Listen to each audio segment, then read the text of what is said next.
Olá pessoal, continuando o nosso conteúdo aqui de calorimetria, nós veremos agora a segunda parte do conteúdo de calorimetria. Eu vou ver se eu consigo ainda essa segunda parte dividir em dois vídeos, porque ficou meio comprido. Mas ficar um pouco comprido, né? Aquela coisa, tem um pouco de paciência, assista em partes, assista devagar, não precisa assistir de uma vez só, você tem uma semana toda aí para assistir o material, tá? Então, como eu falei antes, o vídeo dele às vezes fica um pouco longo, mas eu sempre acrescento bastante informação útil.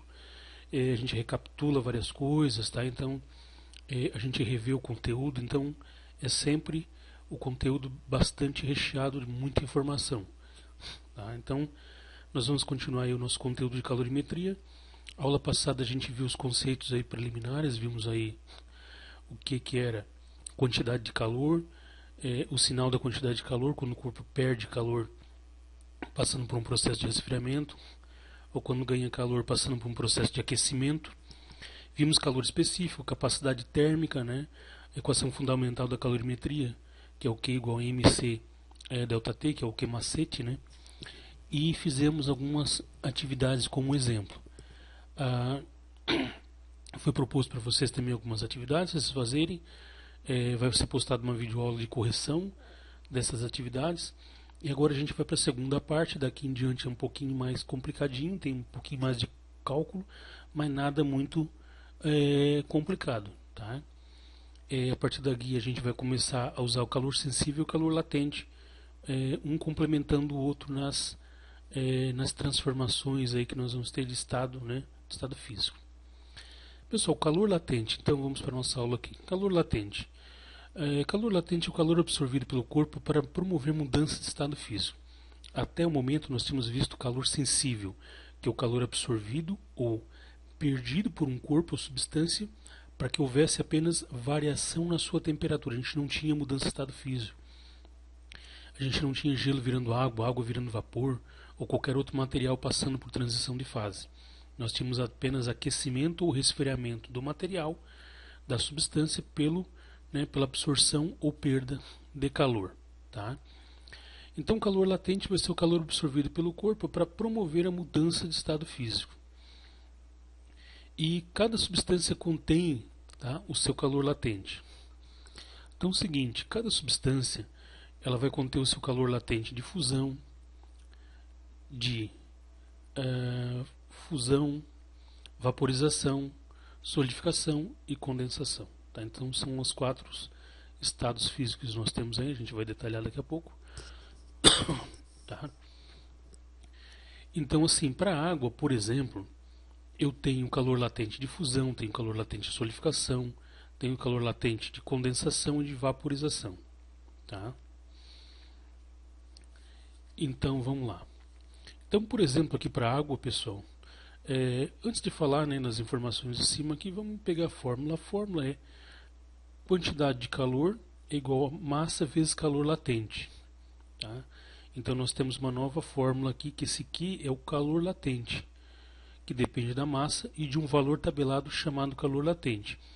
E esse L aqui pode ser o LF, calor latente de fusão, calor latente de vaporização, calor latente de solidificação e de condensação. Tá? Então nós temos o nome de cada calor latente aqui, né? LF para calor de fusão, LV para vaporização, o S para solidificação, né? E o LC, calor latente de condensação. Nós pegamos a água, né? Porque a água, as temperaturas são mais baixas, né? Para transição de fase. Ao contrário de você pegar ali uma barra de aço, né? De ferro, você precisa de temperaturas muito mais altas aí para promover mudança de estado físico. Na água, você consegue ver os estados físicos em temperaturas relativamente baixas, né? Você consegue ver a água sólida a 0 grau ou menos. Você consegue ver a água líquida a temperatura ambiente. Se botar água para ferver, você consegue ver água no estado gasoso. Então não precisa de temperaturas muito altas para eu ver os 3 fases, né? Eu fazer a transição de fase da água, né? Porque as temperaturas são relativamente baixas, tá? Atingir 100 graus é fácil. Atingir 0 graus é fácil, tá?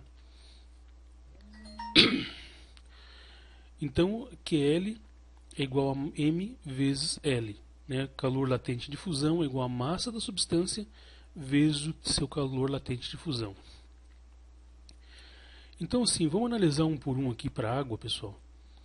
Por exemplo, o calor latente de fusão é o calor que a água tem que absorver para começar a derreter, tá? Então, quando a gente fala em fusão, eu estou falando passagem do estado sólido para o líquido. Então, a água ela tem como calor latente de fusão 80 calorias por grama, tá? Então, por exemplo, se eu tiver 1 grama de gelo a 0 graus Celsius na temperatura de fusão, isso a gente vai salientar bastante que isso dá bastante confusão, tá? Se eu tiver 1 grama de gelo a 0 graus Celsius, essa 1 grama de gelo para derreter completamente tem que absorver 80 calorias. Por isso que o calor latente de fusão da água é 80 calorias por grama. Tá? Grama do quê? Grama da substância no estado sólido. Calor latente de vaporização. Olha só, pessoal, aqui de vaporização é a passagem do estado líquido para o gasoso. Tá?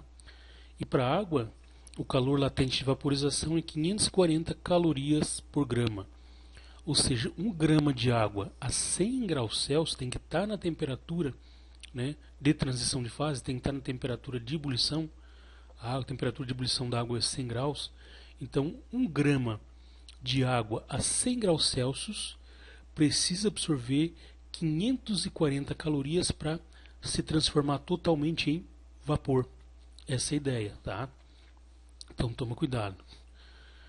Então essa transição de fase sempre vai acontecer quando a água está na sua temperatura de transição, sua temperatura de fusão, de ebulição, de condensação. Tá? Calor latente de solidificação da água, pessoal. Solidificação é a passagem da fase líquida para a fase sólida. Quando é retirado o calor, você retira o calor da massa líquida, né? Há um ordenamento das moléculas ali, você atinge o estado sólido quando as moléculas estão no seu máximo estado de organização, quando as moléculas estão bem calminhas. E o que significa esse calor latente de solidificação para água? Significa que 1 grama de água a 0 graus Celsius, eu estou considerando tudo que a temperatura, né, é sempre 1 atm, 1 grama de água a 0 graus Celsius e 1 atm tem que perder 80 calorias para que esse 1 grama de água a 0 graus Celsius vire completamente 1 grama de água, né, no estado sólido, ou seja, 1 grama de gelo. Certo? E o calor latente de condensação. O que é condensação? É a passagem do estado gasoso para o líquido. Né? Então eu preciso pegar vapor, pegar gás, né? Vapor de água, retirar calor daquele vapor, resfriar ele, né? E quando esse vapor chega a 100, esse vapor em contato com uma superfície, uma temperatura inferior a 100, vai começar a condensar, vai começar a passar do estado gasoso para o estado líquido. Tá? Então aqui, calor latente de condensação para água. O que significa dizer isso? Que 1 grama de vapor a 100 graus Celsius e 1 atm tem que perder 540 calorias para virar 1 grama de água líquida. Tá? Então 1 grama de vapor a 100 graus Celsius perde 540 calorias, vira 1 grama de água líquida. Isso é muito importante. Repita o vídeo quantas vezes for necessário para entender isso. Tá? Então calor latente de fusão, quantidade de caloria necessária para que 1 grama, né, uma unidade de massa, passe do estado sólido para o líquido. Calor latente de vaporização é a quantidade de calor necessária para que 1 grama, né, uma unidade de massa da substância, passe do estado líquido para o de vapor. Vapor latente de solidificação, quantidade de calor necessária porque 1 grama, né, uma unidade de massa da substância, passa do estado sólido, do estado líquido para o sólido. E condensação, quantidade de calor que a substância, né, que uma unidade de massa da substância no estado gasoso deve perder para se transformar em unidade de massa no estado líquido. Tá? Então sempre a gente vai ter quatro calores, 4 tipos de calor latente: fusão, vaporização, solidificação, condensação. Para a água, são esses valores aí. Então, eu sempre vou te fornecer ali nos problemas, seja o calor latente de vaporização, né, igual aí a 80 calorias por grama por grau Celsius. Desculpa, 540 calorias por grama por grau Celsius.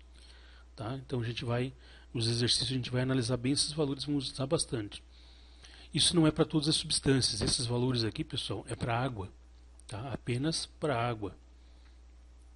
Certo? Então, o ferro vai ter outros 4 valores, o aço, outros 4 valores, né? O álcool vai ter outros valores. Então, quiser saber, vai lá no Google. Os calores latentes de solidificação, condensação, vaporização do álcool.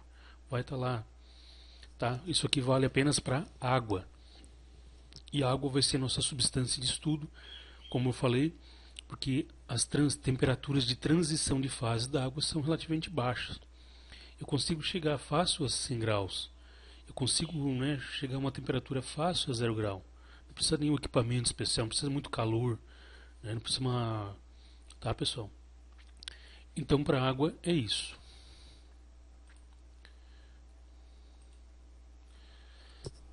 Desculpa. Pessoal, então a gente está falando em mudança de estado físico, né, que calor latente é o calor necessário para que ocorra mudança de estado físico. Tá? Estado físico a gente tem basicamente sólido, líquido e gasoso. Tá? Nós temos alguns outros estados em regimes de energia muito mais elevados. Né? Nós temos um estado chamado plasma também, nós temos um estado chamado condensado Bose-Einstein em baixíssimas temperaturas. Tá? Mas nós não tratamos isso aí, porque esses estados aí, se você estudar, é em física moderna. Para nós vai interessar aqui o estado sólido, o líquido e o gasoso. São os 3 estados básicos da matéria aí. Tá? Desculpa, vou pegar alguém. Só um momentinho, pessoal. Então é o seguinte, pessoal, a gente vai analisar agora, né, os 3 estados rapidamente aqui. O primeiro estado que eu tenho, pessoal, é chamado de estado sólido. Estado sólido é o estado onde as moléculas estão mais organizadinhas, né? Onde as moléculas estão mais calmas, onde tem menos energia, com menor energia mecânica. Né? A temperatura é menor. Tá? E eu posso passar, então, do estado sólido, né, para a água, por exemplo, eu tenho aqui uma organização bem, né? Uma organização assim maior, né, do que em relação ao líquido e o gasoso. A passagem do estado sólido para o líquido, mediante ao fornecimento de calor e aumento de temperatura, é chamado, né, de fusão. Tá? Não vale só para água, falo para qualquer substância. Passando logo do sólido para o líquido, isso se chama fusão. Então aqui a passagem do sólido para o líquido tem um processo chamado fusão. Né? No estado líquido já tem as moléculas mais agitadas, né? Já tem um sistema um pouco mais desorganizado, com mais energia. Né? As moléculas têm uma temperatura maior, né? Um grau de agitação maior, mais energia mecânica, então um sistema no estado líquido, um sistema com mais energia. Tá? E o estado mais energético é o gasoso. E a passagem do estado líquido para o gasoso a gente chama de vaporização. Tá?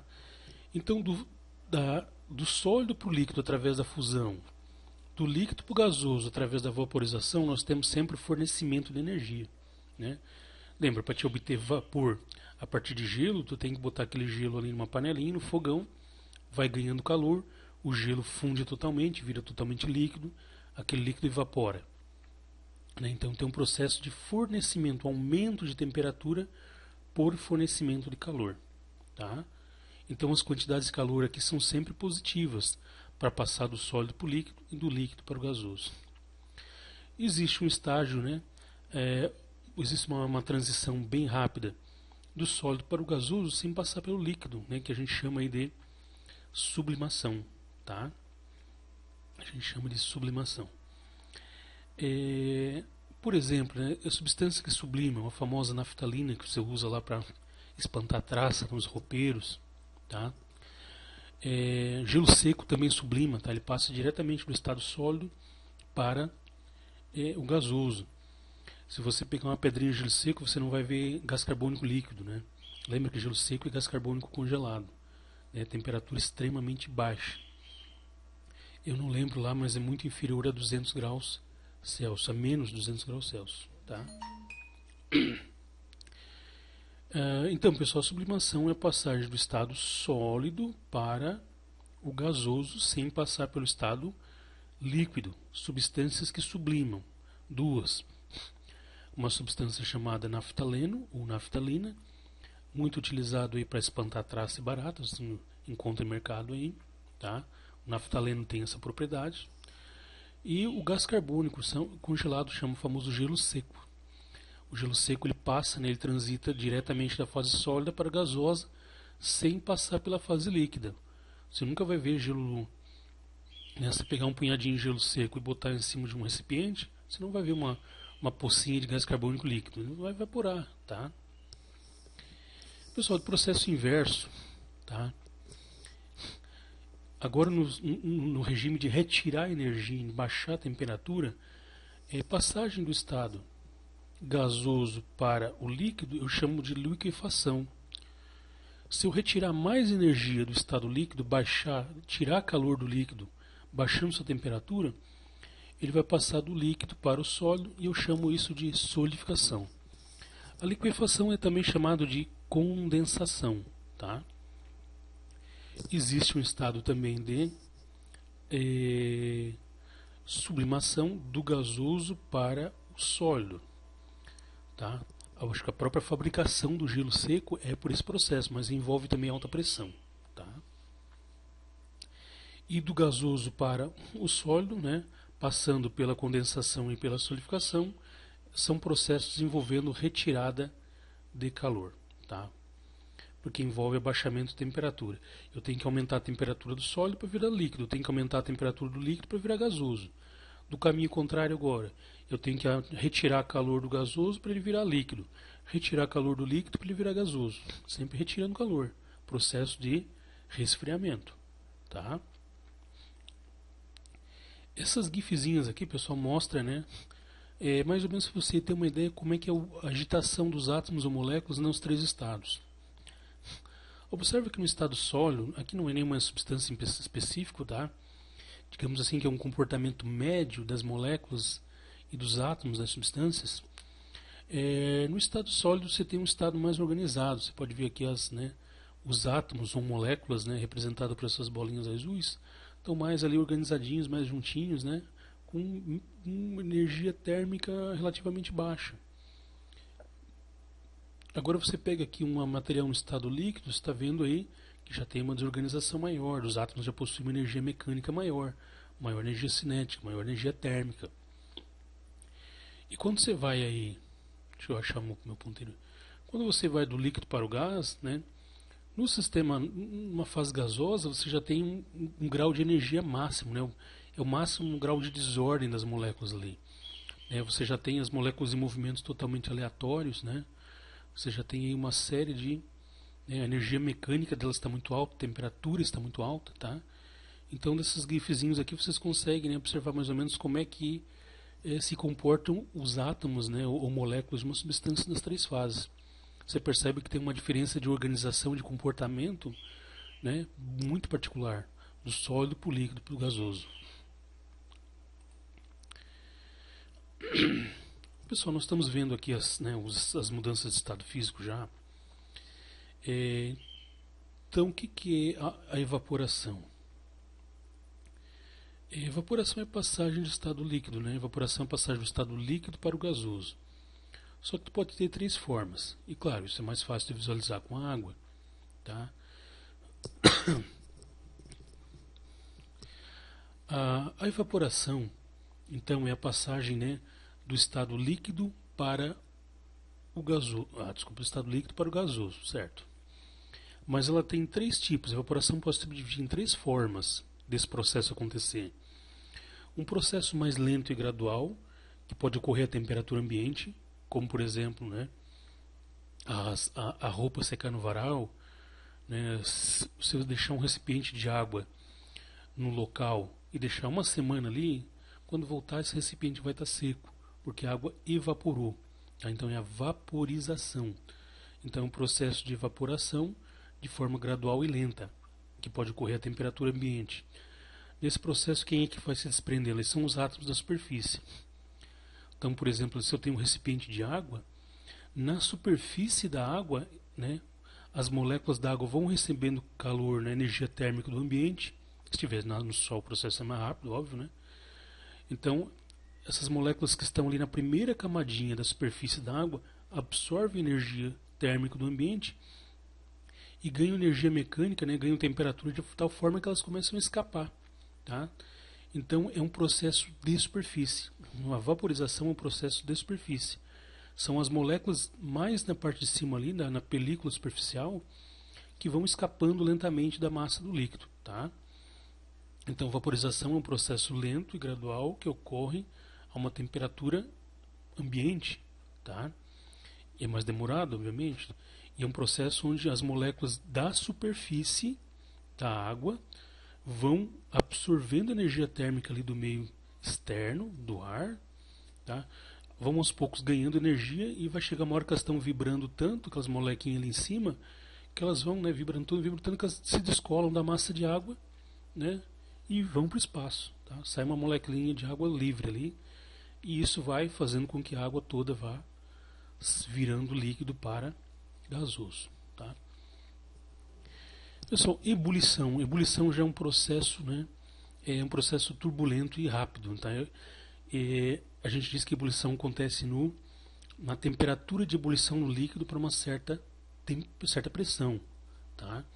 Então é um processo geralmente turbulento que envolve formação interna de gás, bolhas. Tá? Então, por exemplo, quando a água ferve, quando a gente fala que a água está fervendo a 100 graus Celsius, ela está entrando em ebulição. É uma evaporação turbulenta que ocorre numa temperatura específica e numa pressão específica. Tá? Então, por exemplo, a água entra em ebulição a 100 graus Celsius se ela estiver na pressão de 1 atm. Se eu baixar muito a pressão, essa temperatura de ebulição já baixa. Tá? Então, se eu não me engano, a nível do mar a água ferve a 100 graus Celsius. Em La Paz, por exemplo, me corrijam se estiver errado, mas a água entra em ebulição ainda numa temperatura um pouquinho superior a 90 graus, tá? Entre 90 e 100. Se eu baixar muito a pressão, tá? Ela pode entrar em ebulição a 60 graus. Tá? Então essa temperatura de ebulição depende também da pressão no qual o líquido está submetido. Se for a 1 atm, no caso da água, a temperatura de ebulição é 100 graus Celsius. Quando atinge os 100 graus e tiver a 1 atm, acontece um processo turbulento ali, onde a água, né, onde aquela massa líquida passa para o estado gasoso de uma forma mais, né, de uma forma mais rápida ali. Então, é um processo um pouco mais complexo.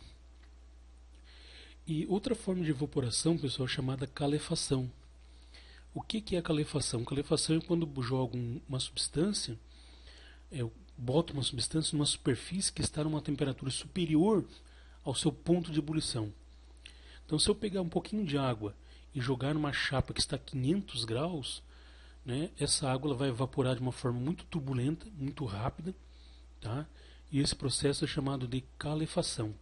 É um processo mais rápido e mais turbulento que a ebulição. Tá? É legal, por exemplo, quando você pega aí por exemplo, uma frigideira, uma chapa bem lisinha de teflon, extremamente quente, você joga uma gotinha de água. Aquela gotinha começa a passear de um lado para o outro. Tá? Porque o que acontece? Quando ela bate numa superfície muito quente, embaixo daquela gotinha forma uma camadinha de vapor e aquela gotinha fica flutuando em cima da camadinha de vapor. Ela fica dançando para um lado para o outro. Tá? Até que, né, vai chegar um momento que ela vai ser consumida também. Né? Tá? Então, em evaporação, nós temos 3 processos, 3 formas de evaporar um líquido. Pela vaporização, que é um processo lento e gradual e ocorre a temperatura ambiente. A ebulição, que é um processo turbulento e acontece numa temperatura específica chamada temperatura de ebulição e também numa pressão específica. E um processo de calefação, quando a substância entra em contato, né, a substância no estado líquido entra em contato com uma superfície que está a uma temperatura muito maior que seu ponto de ebulição. Tá? Então, esses aí são os três tipos de evaporação. Pessoal, aqui uma observação com relação à água. O vapor de água e gás.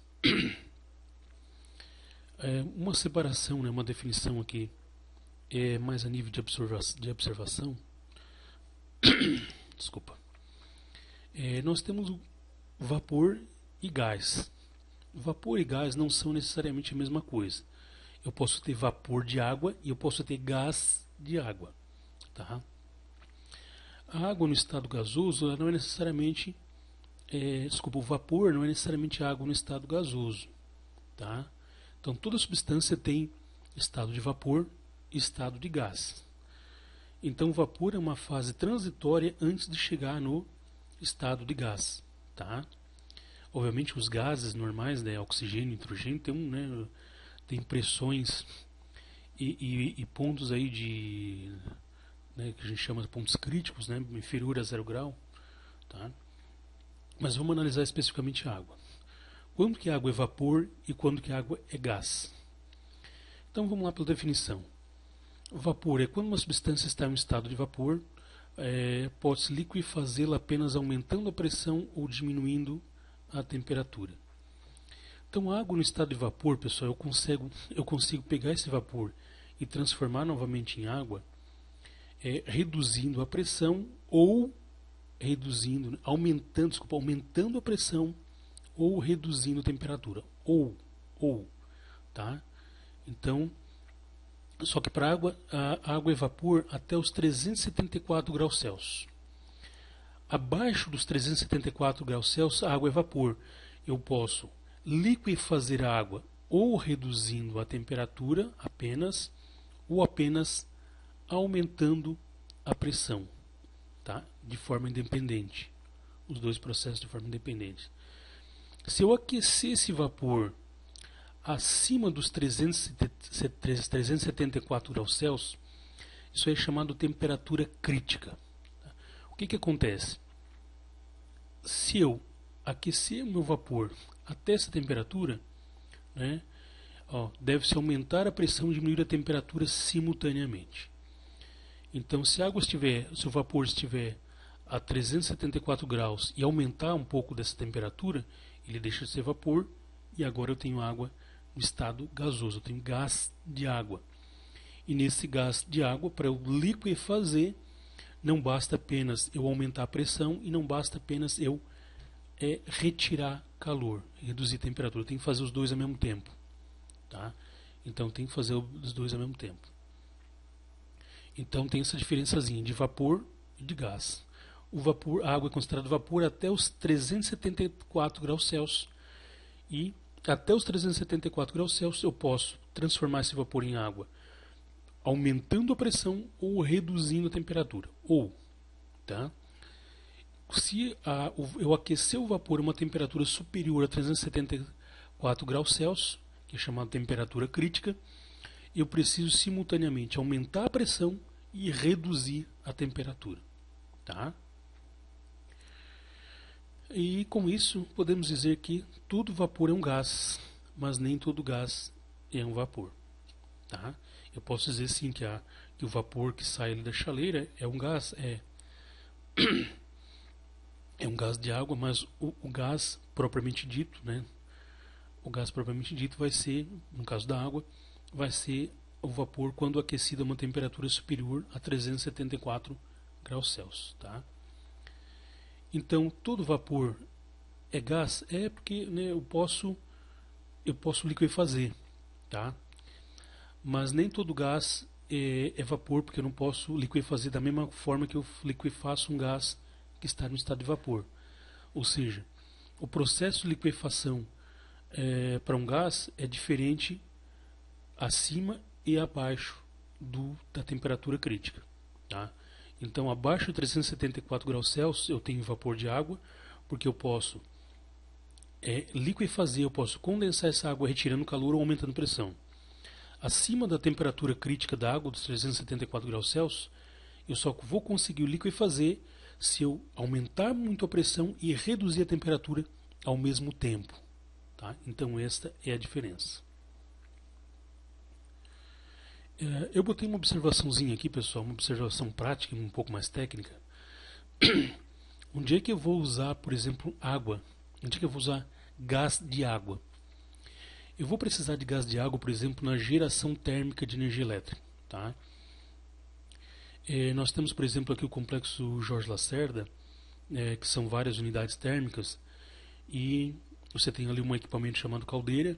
Naquele equipamento chamado caldeira, você injeta carvão pulverizado, esse carvão queima chegando a picos de temperatura de 1200 graus, evapora a água que está na parede, né, na parede tubular da caldeira, gera vapor, e esse vapor passa por um segundo circuito de aquecimento, e nós temos gás de água a 510 graus Celsius.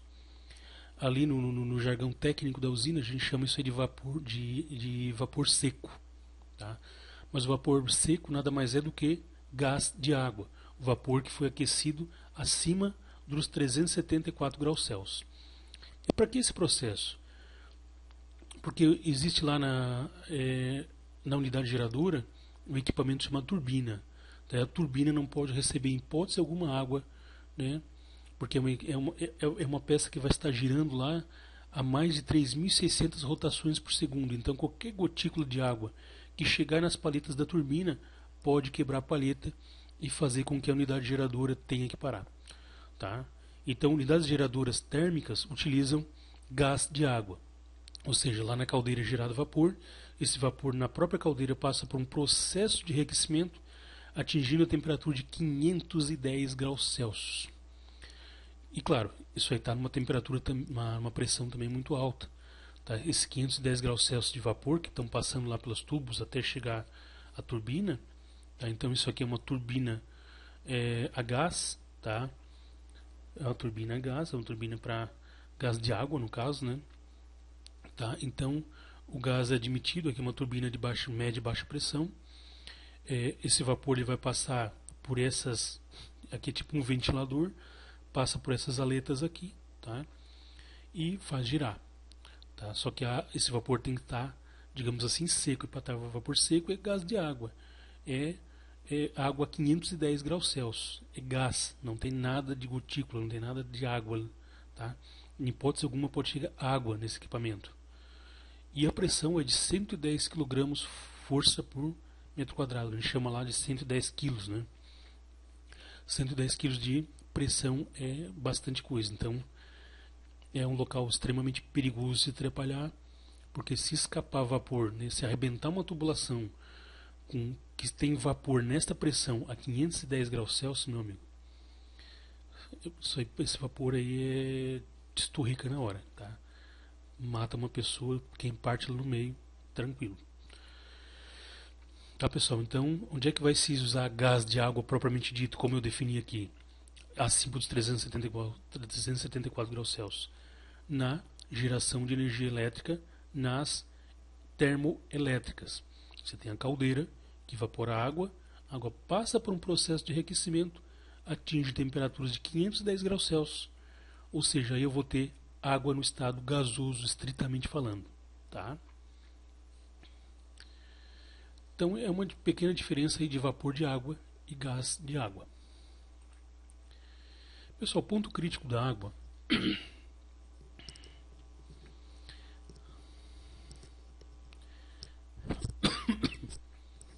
Eu não vou entrar em detalhes aqui, pessoal. Olha aqui, por exemplo, ó, aqui é chamado diagrama de fase, onde eu tenho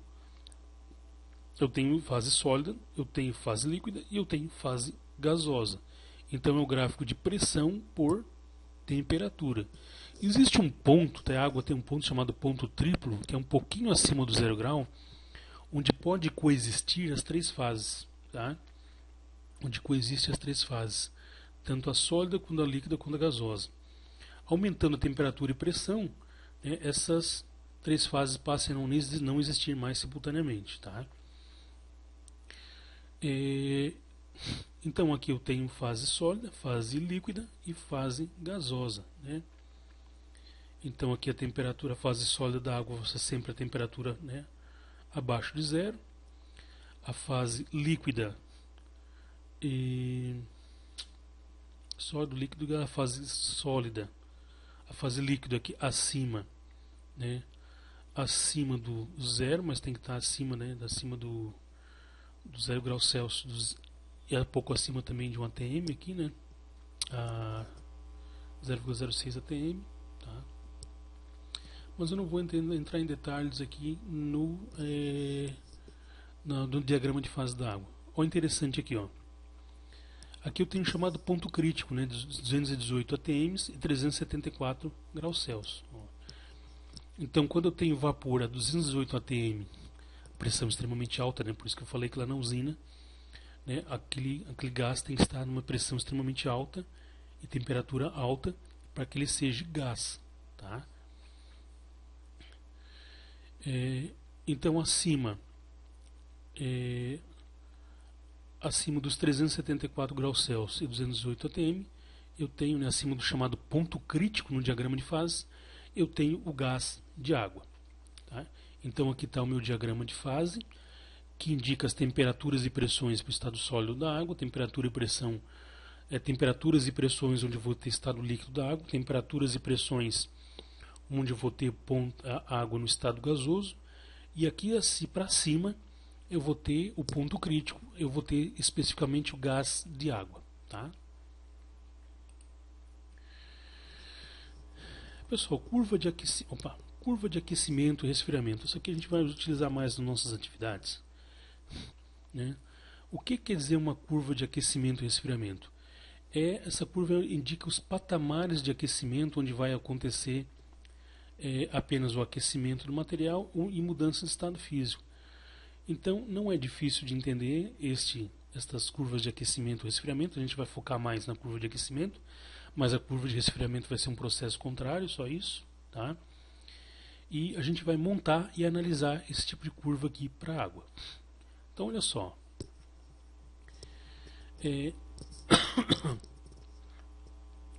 Então, eu tenho um gráfico de temperatura por calor absorvido. Tá? Temperatura por calor, quantidade de calor absorvido. Aqui de A para B, pessoal, eu tenho a fase sólida. Então, por exemplo, aqui, se eu tiver gelo a menos 5 graus Celsius, o gelo é sólido, tá? Então, deixa eu voltar o meu ponto. Da fase A até B, eu tenho fase sólida. Então, aqui eu tenho uma substância sólida resfriada. De A até B, ela está ganhando temperatura, tá vendo? Está inclinado. Quando ela ganha temperatura, a temperatura sobe, o calor é chamado sensível. Agora, da fase B até a fase C, o que está acontecendo? Não tem variação de temperatura, é calor latente. Sempre que uma substância estiver mudando o estado físico, passando do sólido para o líquido, do líquido para o gasoso, ou o caminho inverso, não tem variação de temperatura. Tá?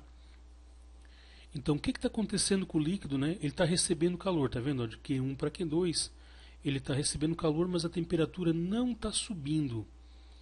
Esta fase aqui ele está mudando de estado físico. Então, por exemplo, se eu tiver água aqui a menos 5 graus Celsius, essa água vai ser aquecida até que temperatura? 0 graus Celsius.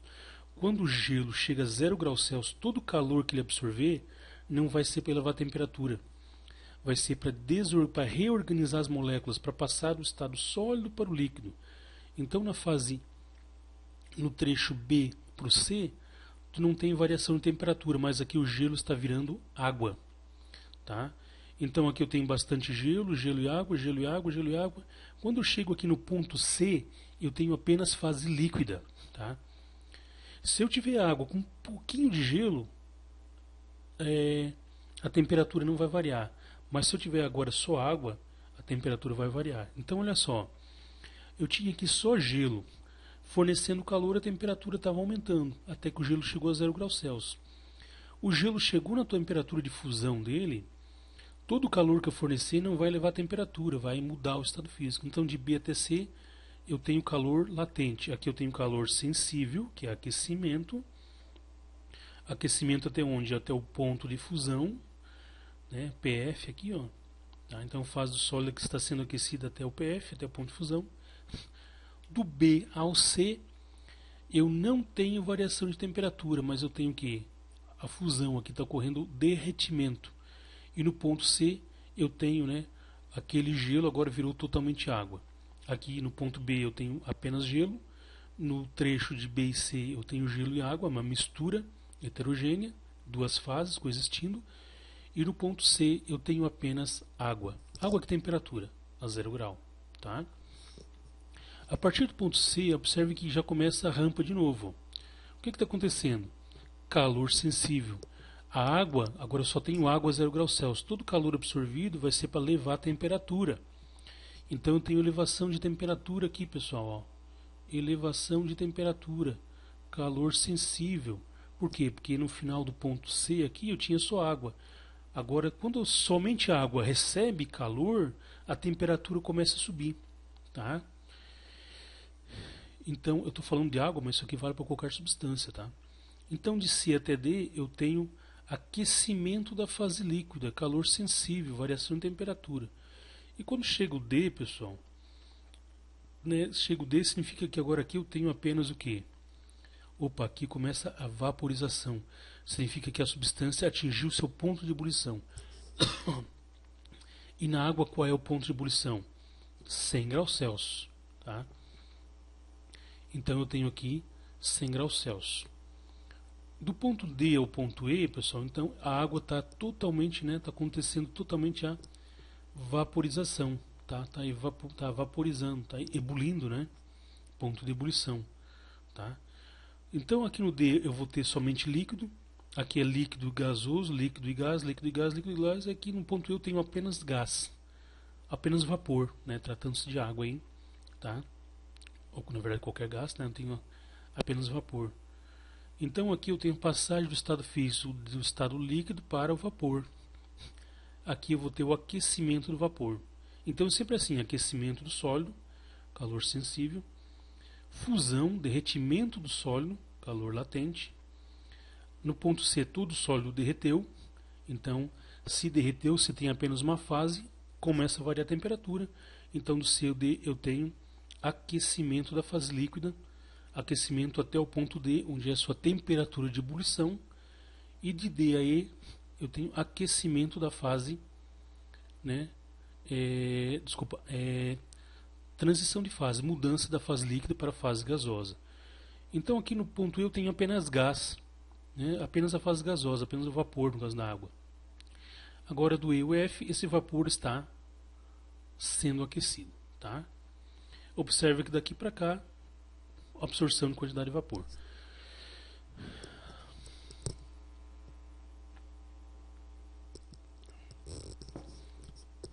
Pessoal, eu posso ter também o processo contrário, né? Eu posso ter vapor, retirar calor, eu retiro o calor do vapor até virar líquido, tá? Desculpa, eu desço a temperatura de um vapor até o ponto aqui de ebulição, né? Aqui todo o vapor está virando líquido, baixo a temperatura da fase líquida até o ponto de solidificação, aqui todo o líquido vira sólido, e aqui eu deixo a temperatura da fase sólida, ou seja, eu posso virar esse gráfico, eu posso pegar, né, inverter ele, tá, pessoal? Então isso aqui é um gráfico de mudança de estado físico, né, chamado curvas de aquecimento e resfriamento. No caso aqui em particular é uma curva de aquecimento, mas a curva de resfriamento é só fazer o processo inverso. Na curva de aquecimento eu saí do sólido e cheguei na fase gasosa. Na curva de resfriamento eu parto da fase gasosa e vou até a fase sólida. Eu viro o gráfico, é só espelhar esse gráfico aí. Tá?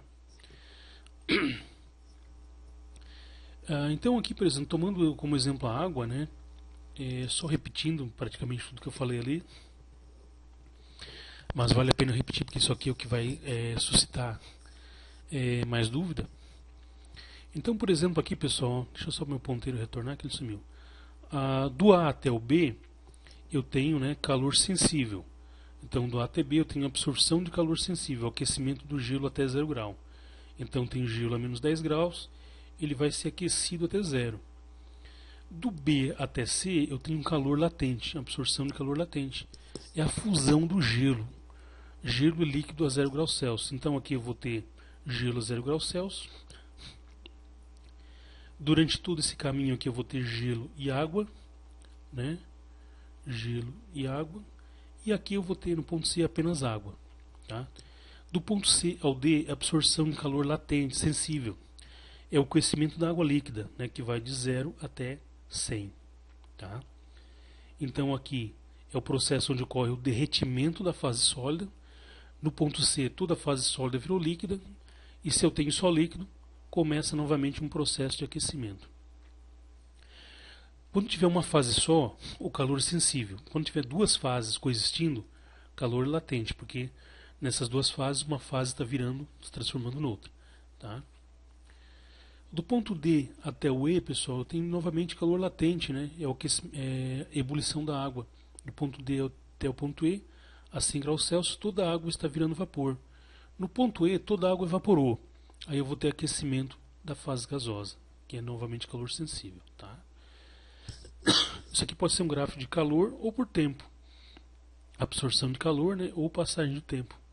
Geralmente a gente usa um gráfico sempre de T por Q, né? Temperatura por quantidade de calor absorvido ou perdido, se o gráfico for de resfriamento, tá? Se a curva for de resfriamento.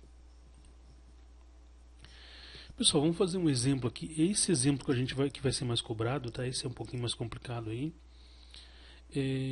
que envolve basicamente a utilização daquele gráfico ali, tá? Então, olha só, determine a quantidade de calor que uma fonte térmica deve fornecer a uma massa de gelo de 200 gramas a menos 5 graus Celsius para obter vapor a 120. Suponha que não há perda de massa durante o processo.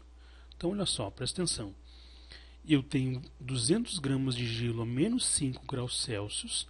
Eu quero transformar essa massinha de gelo, que está a menos 5, em vapor a 120 graus Celsius. Então, olha o tanto de calor que tem que absorver aí.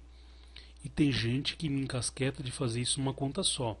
São 5 continhas, tá? Então vamos ver uma por uma aí. Depois eu tenho que somar o calor absorvido nessas 5 fases. Então olha só. Os meus dados, pessoal, que eu vou precisar. O calor específico da água líquida, né? Eu preciso. Calor latente de fusão, 80 calorias por grama. Calor latente de vaporização, 540 calorias por grama. Falta ainda o calor específico do gelo e do vapor, que é 0,5 calorias por grama por grau Celsius. O 1 é o calor específico da água líquida. O gelo é 0,5, o calor específico do gelo, 0,5 calorias por grama por grau Celsius. O calor específico do vapor, 0,5 calorias por grama por grau Celsius. Pessoal, então para mim começar a obter vapor a 120 graus Celsius a partir de água a menos 5, a primeira coisa que eu tenho que fazer é elevar a temperatura dessa massa de gelo até o ponto de fusão. Então, para começar, eu tenho que derreter esse gelo. Então vamos lá. Então eu tenho que aquecer o gelo, primeira fase. Aquecimento do gelo é calor sensível, que se o gelo está a menos 5, eu quero elevar até a ponto de fusão, até zero, eu tenho um processo aí de aquecimento. É a partir do zero que o gelo vai começar a derreter. Tá? Então eu tenho aqui, né, utilizando a fórmula do Kimacete, massa de gelo, calor específico do gelo, qual é a temperatura final? 0 menos a inicial, menos 5. Então eu chego em 500 calorias. Então 200 gramas de gelo, para que a sua temperatura suba de menos 5 até 0 para começar a derreter, deve absorver 500 calorias. Tá? Opa, o gelo todo, né? O gelo chegou a 0, agora eu tenho que começar a derreter. Para derreter o gelo tem que estar a 0 grau. Não esquece disso. Então a fusão do gelo é calor latente. Tá? Então calor latente é massa vezes calor latente de fusão. Então vai ser a massa de gelo vezes o calor latente de fusão, que foi dado aqui, 80 calorias por grama. E isso vai me dar 16.000 calorias. Onde é que eu estou aqui, pessoal? Olha só. Essas duas continhas é esse trecho. Eu tinha água menos 5, elevei até 0. E depois aqui eu derreti aquele 200 gramas de gelo a 0 graus Celsius. Tá?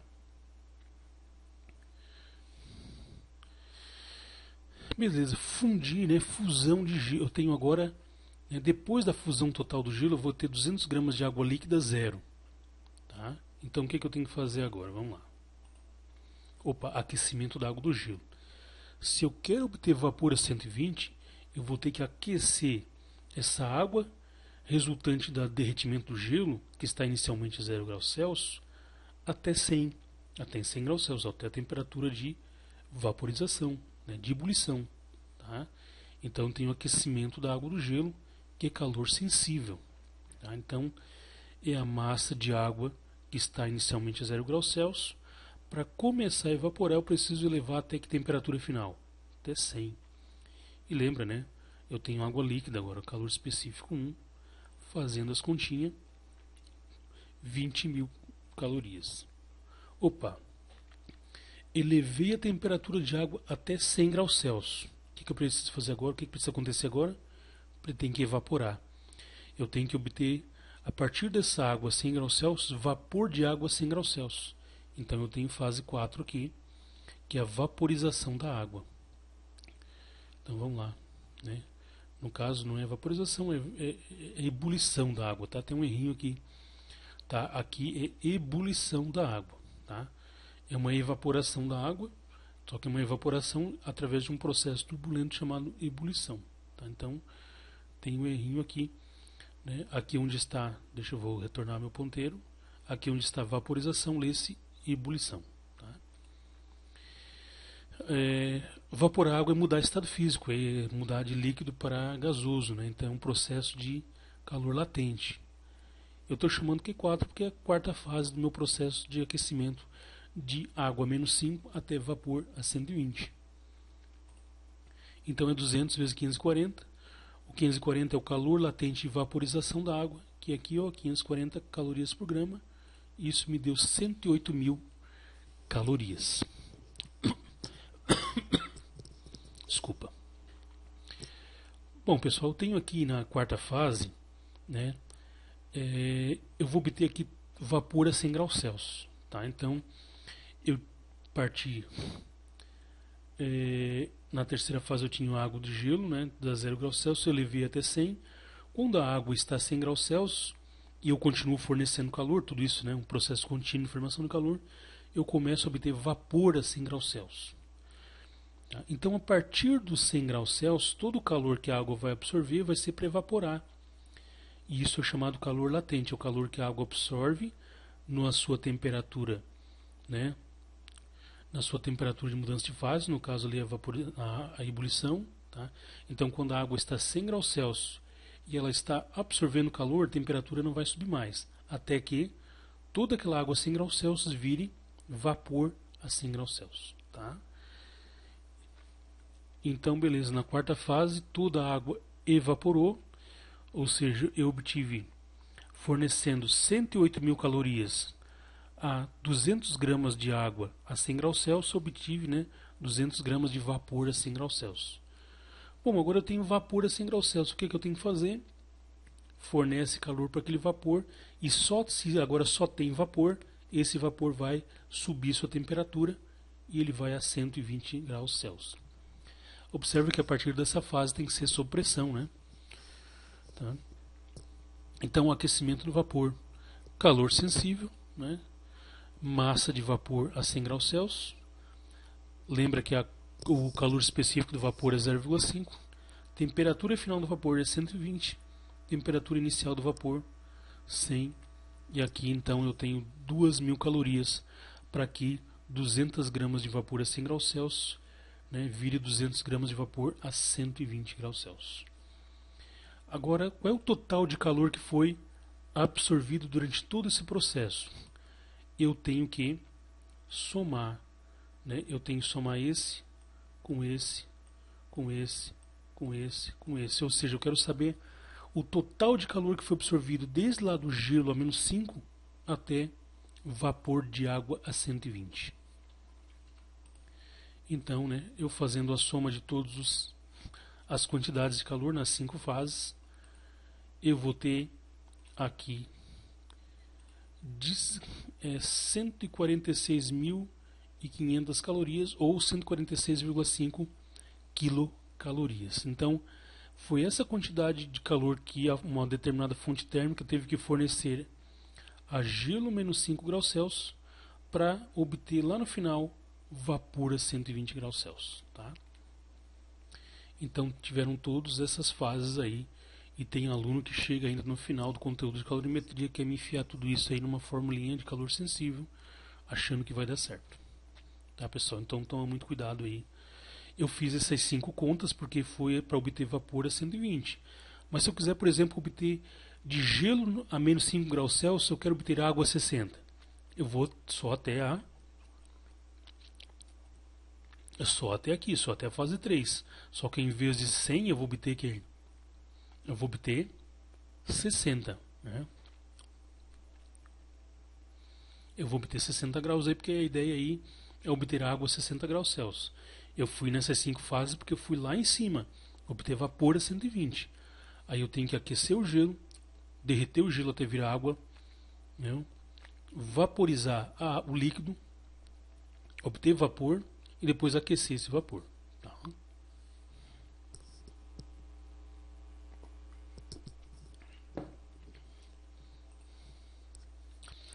Pessoal, trocas em calor em sistema isolado é outro exercício que cai bastante também aí. Isso aí eu vou deixar para fazer uma atividade extra depois, um outro vídeo que já está muito longo. Tá? Se eu botar várias substâncias, né, vários materiais dentro de um calorímetro em temperaturas diferentes, então o calorímetro vai atuar como um isolante térmico para esse sistema que vai trocar calor. Então, por exemplo, eu tenho 3 materiais A, B e C em temperaturas distintas, né, dentro da água. Tanto a água, né, eu posso incluir inclusive o calorímetro, tá? Eles vão ficar trocando calor, né, até que se atinja o equilíbrio térmico. Eu posso determinar qual é esse equilíbrio térmico? Posso determinar qual é esse equilíbrio térmico, tá? E observe que a soma das quantidades de calor vai ser 0, porque se um perde, o outro ganha, né? Se um perde menos 5, a outra substância tem que ganhar mais 5 de calor, né? De tal forma que somando tudo vai dar sempre 0, tá? Então se um perde, o outro tem que ganhar, outro ganha, o outro perde, tá? Nunca é injetado calor ou retirado calor do sistema dentro do calorímetro. Vai ficar tudo ali dentro. Então, somando os calores perdidos e ganhos, dá tudo 0, porque o sistema é isolado. Se eu botar, por exemplo, eu tenho água a 50 graus, boto uma barra de ferro a 80 graus, boto mais gelo e boto mais ali, sei lá, uma barra de alumínio a 200 graus Celsius, enfio tudo ali na água do calorímetro e depois de um tempo tudo isso vai ficar numa temperatura só, vai termalizar. Eu posso calcular com essa temperatura de termalização? Posso. Eu não resolvi o exercício aqui, mas eu vou resolver a atividade da lista. Tá? Lá no momento das correções eu vou fazer essa atividade aí. Tá? Eu não cobrei muito, mas ela é interessante. Tá? A maioria dos livros traz esse tipo de atividade aí. Bom, pessoal, é isso. Tá? Desculpa o vídeo meio longo aí, mas eu sempre trago bastante informação, né? Eu sempre trago conteúdo completo. Como eu te falei, não precisa assistir tudo de uma vez só, assiste em partes. Reassista as partes um pouquinho mais complicadas. Eu peço que você reassista aquela parte ali de curva de aquecimento e o último exercício que nós fizemos ali, onde nós temos as 5 fases de aquecimento para obtenção de vapor a 120 graus Celsius a partir de uma pedra de gelo a menos 5. Isso é importante. Então reveja para fazer as atividades. Tchau, pessoal, bons estudos. Qualquer dúvida aí, pode perguntar via WhatsApp, pode perguntar via mural, tá? Fique à vontade aí.